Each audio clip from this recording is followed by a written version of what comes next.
இங்கு கூடியிருக்கும் பெரியோர்கள் அனைவருக்கும் என் அன்பு கலந்த வணக்கம். சான்றவர்களோடு இந்த மேடையை பகிர்ந்து வாய்ப்பளித்த திருச்சி நகரத்தார் நண்பர்களுக்கு எனது அன்பு கலந்த வணக்கம். என்னை பற்றி ரொம்ப பேருக்கு பர்சனலாக தெரிஞ்சிருக்க வாய்ப்பு இல்லை.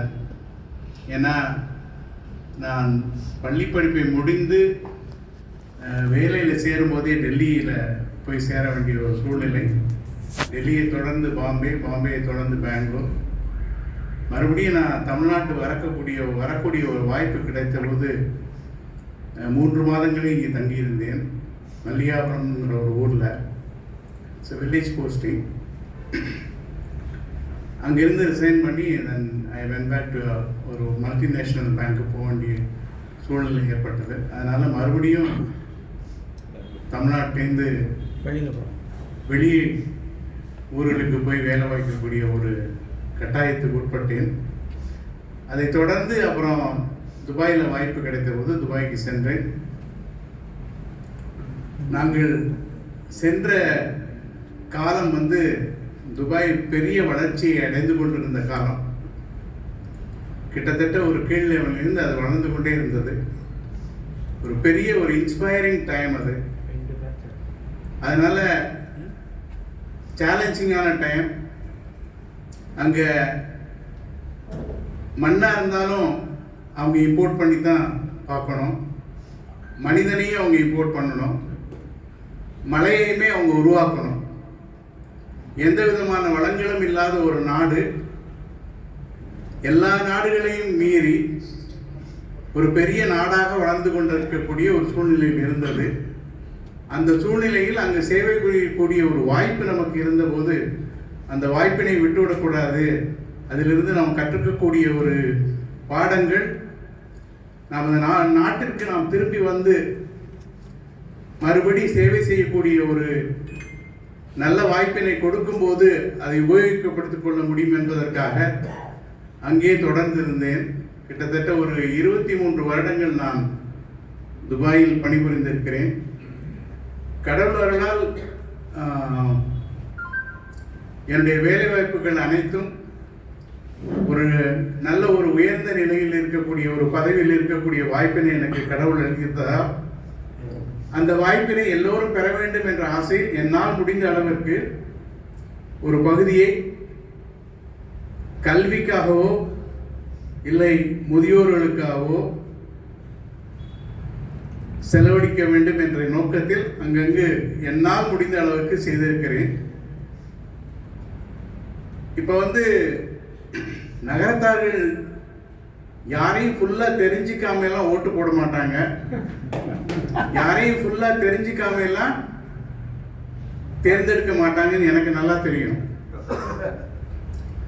அதுக்காக என்னை பற்றி அவங்க எல்லாம் ஃபுல்லாக தெரிஞ்சுக்கணும்னா நான் செய்த காரியங்களை சொல்ல வேண்டிய ஒரு கட்டாயத்துக்கு உட்பட்டேன். அதர்வைஸ் இந்த ஒரு காரியங்களை இப்போது எல்லாருக்கும் தெரியப்படுத்தக்கூடிய விரும்ப மாட்டேன்னு நினச்சிங்களேன். That's not my desire. இருந்தாலும் இப்போ நகரத்தார்கள்ட்ட போய் நான் ஓட்டு கேட்கணும் அப்படின்னா என்னை பற்றி அவங்களுக்கு தெரியணும்.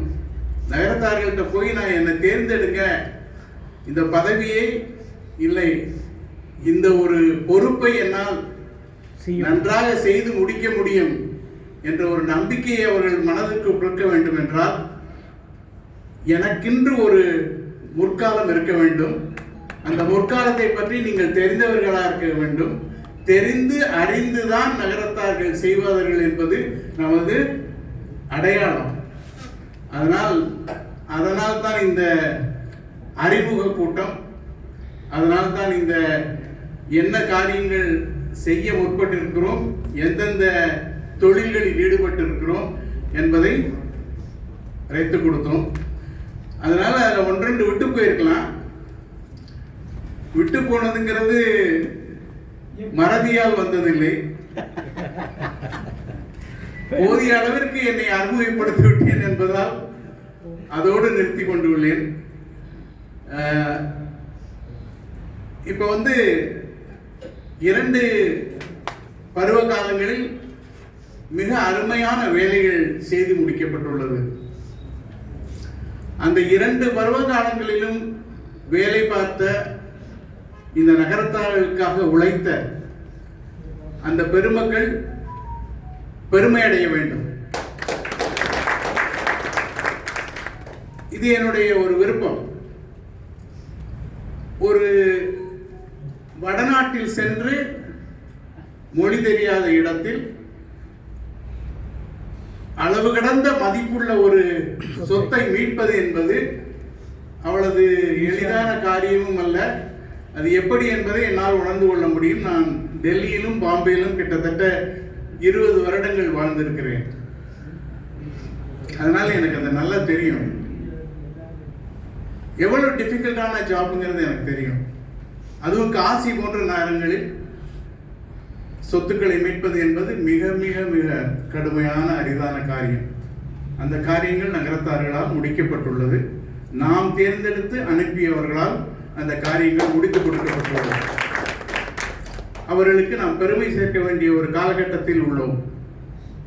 அதைத் தொடர்ந்து இன்றைய காலகட்டத்தில் ஒரு 5 லட்சம் 10 லட்சம் கோவிலை தவிர மற்ற இடங்களுக்கு கேட்டால் எதுக்குமே கிடைக்கிறதுக்கு சான்சஸ் ரொம்ப கம்மி. கும்பாபிஷேகத்துக்கு கொடுக்குறவங்க நிறைய பேர் இருக்காங்க. மற்ற அரங்களுக்கு கொடுக்கக்கூடியவர்கள் குறைவு தான். இருந்தாலும் அந்த மாதிரி ஒரு காலகட்டத்தில் ஒரு கட்டடத்தை கட்டுவதற்காக கோடிக்கணக்கில் ஊர் ஊராக சென்று அலைந்து எப்படி கெஞ்சி கேட்க முடியுமோ கேட்டு அதை வசூலிச்சு இவ்வளவு பெரிய கட்டடத்தை ஒரு காலத்திற்குள் முடித்து கொடுத்துள்ளார்கள். அதுவும் ஒரு பெருமைக்குள்ள பெரிய காரியம். அவர்களும் பெருமைப்படுத்தப்பட வேண்டும் நிச்சயமாக. இதை அடுத்து வரக்கூடிய காலம் சொத்துக்கள் மீட்கப்பட்டது, புதிய சொத்து உருவாக்கப்பட்டது. அடுத்து வரக்கூடிய காலம் அந்த சொத்துக்கள் நன்றாக பாதுகாக்கப்பட வேண்டும், பட்டு அதனுடைய முழு நன்மையும் நகரத்தார்களை போய் சேர வேண்டும் என்பதுதான். அப்படி சேர்த்தால்தான் இந்த 2 பேர்கள், இந்த 2 குழுப்புகள் செய்ததற்கான பெருமைகள் அவர்களை போய் சேரும். அந்த ஒரு காலகட்டத்தில் இருக்கும்போது எனக்கு ஒரு வாய்ப்பு கிடைத்ததை நான் நழுவ விட வரவில்லை. அது நானாக விரும்பி போய் தேடி எடுத்துக்கொண்ட வாய்ப்பில்லை. அதனால் அது அந்த வாய்ப்பு என்னை தேடி வரும்போது அது கடவுளால் இடப்பட்ட கட்டளையாக நான் நினைத்து அதை மறுக்க இயலாமல் உடனே ஒத்துக்கொண்டேன். அந்த ஒத்துக்கொண்டதின் ஒரே ஒரு ரீசன், காரணம், நகரத்தார்களை எனக்கு நன்றாக தெரியும். அவர்கள் நிச்சயமாக யாரை எங்கு எவரை தேடிக்கொண்டிருக்கிறார்கள் என்பதும் எனக்கு புரியும்.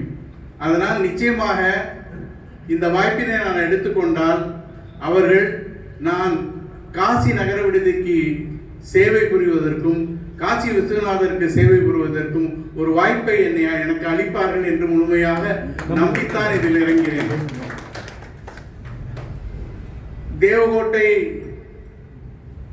இல்ல ஆராவயல், பள்ளத்தூர் இதெல்லாம் அட்மினிஸ்ட்ரேட்டிவ் ரீசனுக்காக நம்மளே பிரிச்சுக்கிட்ட ஊர்கள்.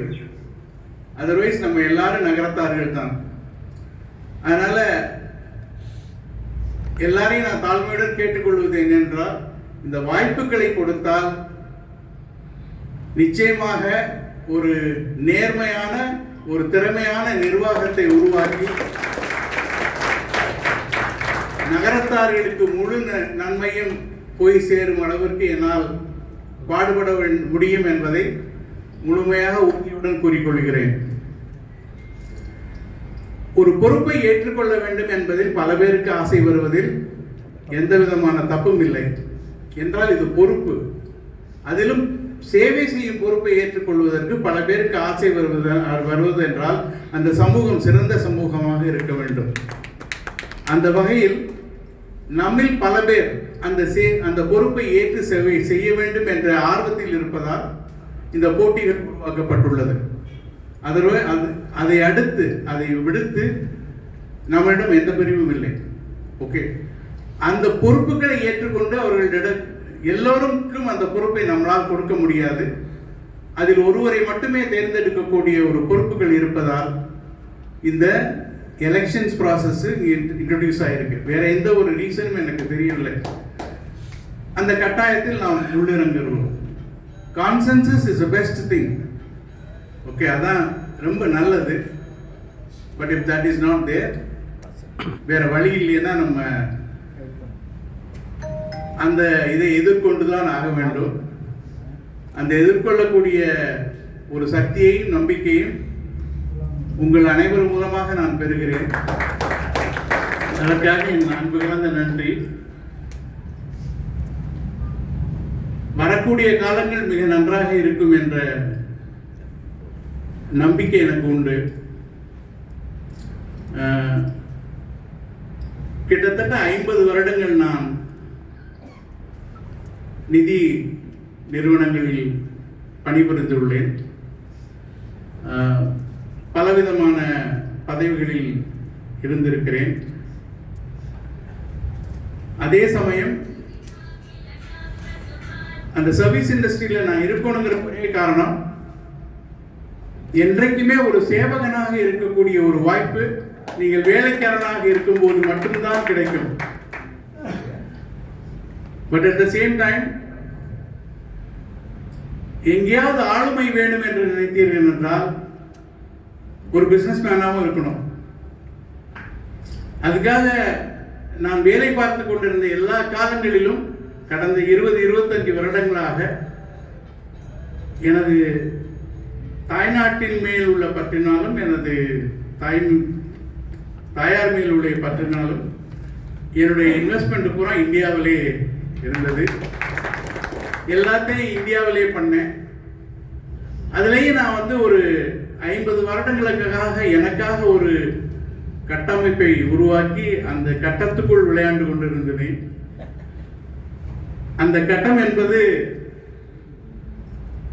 தேவைக்கு உள்ள தேவையான பொருட்களை தயாரிக்கக்கூடிய இண்டஸ்ட்ரீஸில் மட்டும்தான் போகணும் அப்படிங்கிறதுக்காக உணவு, உடை, இருப்பிடம் இதை மூணையும் ஒன்றாக வைத்து, உடை என்பதில் ஒரு டெக்ஸ்டைல்ஸ் மில்ஸும், உறைவிடம் என்பதற்காக ஒரு ஹோட்டல் அபார்ட்மெண்ட்டும், உணவு என்பதற்காக ஒரு ரெஸ்டாரண்ட்டும் நான் ஸ்டார்ட் பண்ணேன். இதில் லாபம் கொண்ட தொழில்கள் தான். பட்டு லாபம் மட்டுமே நோக்கமாக அது அமைக்கப்படவில்லை. லாபத்துடன் நடத்த வேண்டும் என்ற நோக்கம் உண்டு. லாபத்தை மட்டுமே சம்பாதிக்க வேண்டும் என்ற நோக்கத்தில் அந்த அமைப்புகள் உருவாக்கப்படவில்லை. கல்வியின் மேல் எனக்கு இருந்த பெரிய ஈடுபாடால் ஒரு கல்வி நிறுவனத்தை நிறுவி, அதே மாதிரி கல்வி நிறுவனமோ இல்லை கல்யாண மண்டபங்களோ பெரிய நகரங்களில் கட்டப்படவில்லை. அது வில்லேஜஸ்ல இல்லை எங்கு அது தேவைப்படுகிறதோ அந்த இடங்களில் அமைப்பதில்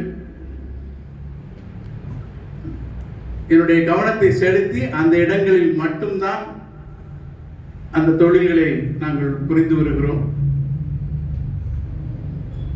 இன்னைக்கு கல்விங்கிறதுல நாங்கள் கிட்டத்தட்ட ஒரு 25,000 ஸ்டூடெண்ட்டை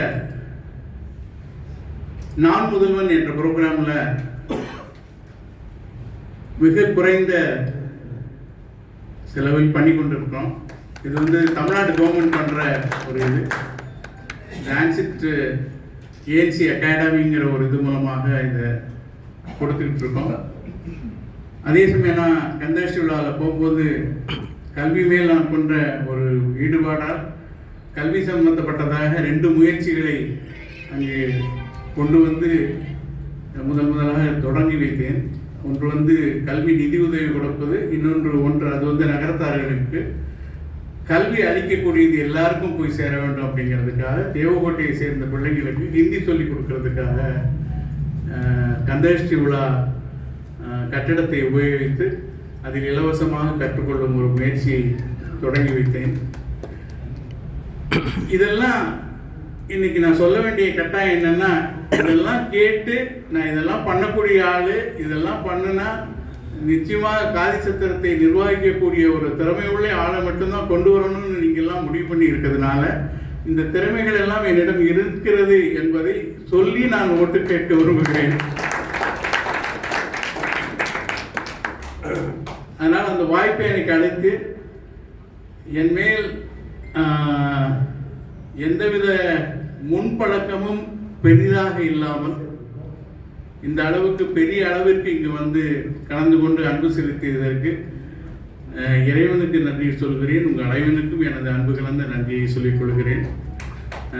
இது மாதிரி ஒரு அஃபெக்ஷனோ இது மாதிரி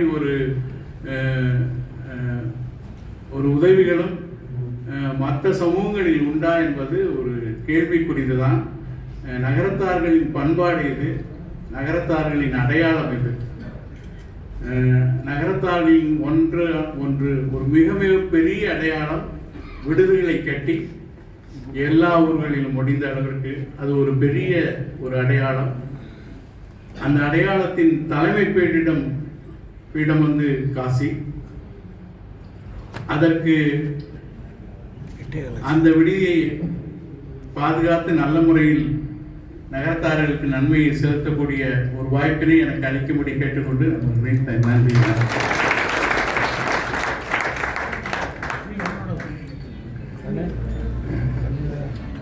அண்ணன் அவர்களுக்கு மனமார்ந்த நன்றி. நிறைவாக நன்றியுரை